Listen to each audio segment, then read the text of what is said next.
Hello, hello mga katigangs. Nadanon man ti pananghalian. Kailangan kumain tayo para hindi sila magalit. Ito yung gulay namin. At saka ito, ewan ko, protein o ay, ano, gulay. Ito yung gulay namin, yun ang protein namin.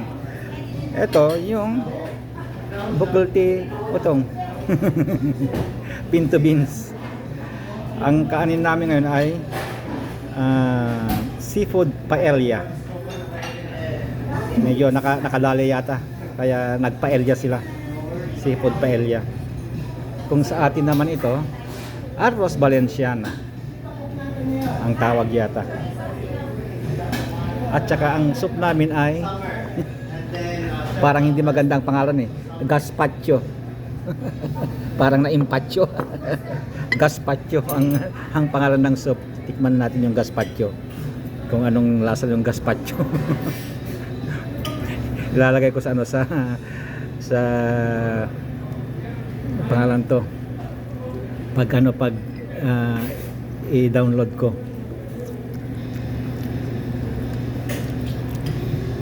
Medyo napunta sa sinigang kasi may asim napunta sa sinigang kasi Pilipino ang may maasim na sabaw